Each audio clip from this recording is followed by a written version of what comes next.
Hi, Dr. Jerry Burkett here, and with another winter storm that is about to make its way into North Texas, I get a lot of questions about what do school districts do and what do they think about when a winter storm is on its way. So I wanted to do a quick video to talk about the thought process that goes into when to close schools and when those decisions are made. Because when you look at social media, sometimes you see a lot of criticism from parents and community members about you didn't make the decision soon enough or you made it too late. And sometimes it's just not easy to make that decision. So let's break down what's the decision-making process that school districts actually go through to make that decision as to whether or not they even want to close the school when a storm is approaching. Now, the first thing to consider is the last thing that school districts even want to do is close the school. The school is the safest place for students to be. It's where they know that they're going to be fed. It's where they know that they're going to have heat and be safe. It's also that's where the learning occurs. They don't want to lose that learning time.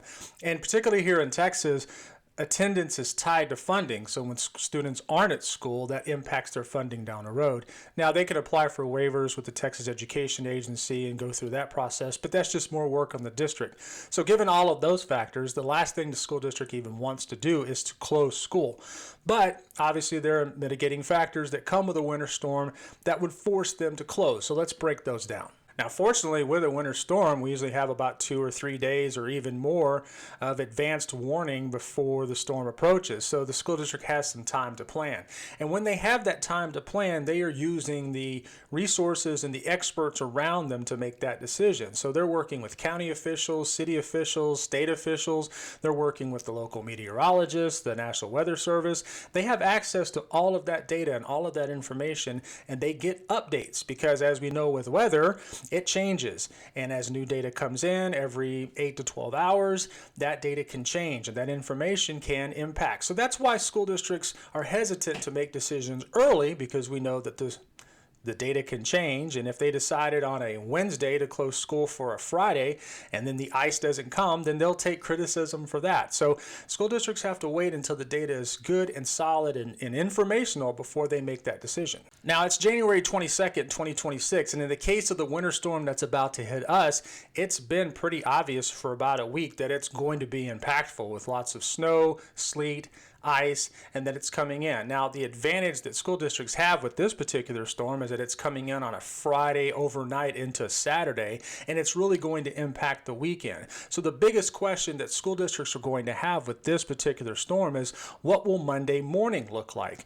Because we know so far with the forecast that the freeze is going to last through at least Monday morning. So what will school districts do before they make that decision on Monday morning? Let's break that down. District officials are going to do early Sunday night into Monday morning is that they're going to go outside. They're going to check the roads. They're also going to contact their departments, their transportation departments, and see if they can run buses.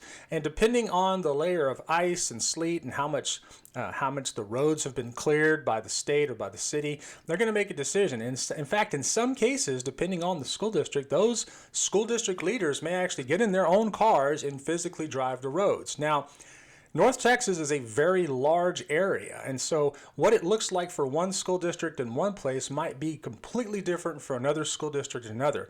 So they have to go through this process in order to determine, are the roads safe? Are they safe for buses? But not only that, are they safe for teachers? Teachers have to get in their cars and actually physically drive to school as well. So they consider the commute time, how dangerous the roads are, have they been cleared, is there going to be any thawing, and so on. And once those decisions are made, plus consultations with city officials, county officials, and so on, they may decide, you know what, the roads might thaw by 10 o'clock, so let's do a delayed start. Or, you know what, the roads aren't going to be thawing until at least noon. Well, you've lost a full day by then, so then they'll have to make the hard decision to go ahead and cancel school. The other thing to consider is, do the schools have power and do they have water?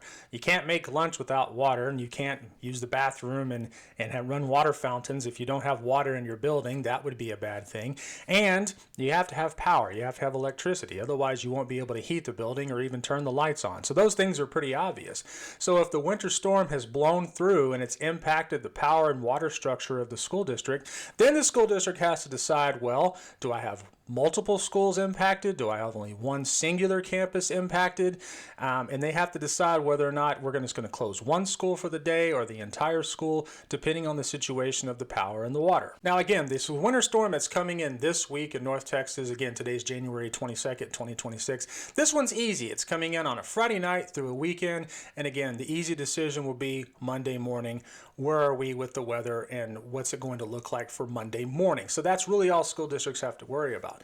But there have been times where some of these winter storms blow in maybe during the middle of the week or even during a day. I remember as being an assistant principal a long time ago, we had a winter storm blow in right about the time we were dismissing students for the day. So the school district decided to do an early dismissal, which means they had to do a call out to parents to get parents to rush to the school to pick up students. But then teachers and staff were behind getting those students out, making sure that they were safe getting home. And then the rest of us had to fight through a very difficult commute. I remember I had about a 2.5-hour commute to get home, fighting through driving snow and sleet to get home. And then I think the school district was closed for a couple of days because we don't do ice very well in North Texas. So again, school districts don't make these decisions lightly. It comes with a lot of data, discussion, information, working with experts, and making sure that they have all the right information before they make a very difficult decision as to whether or not they have to close the school.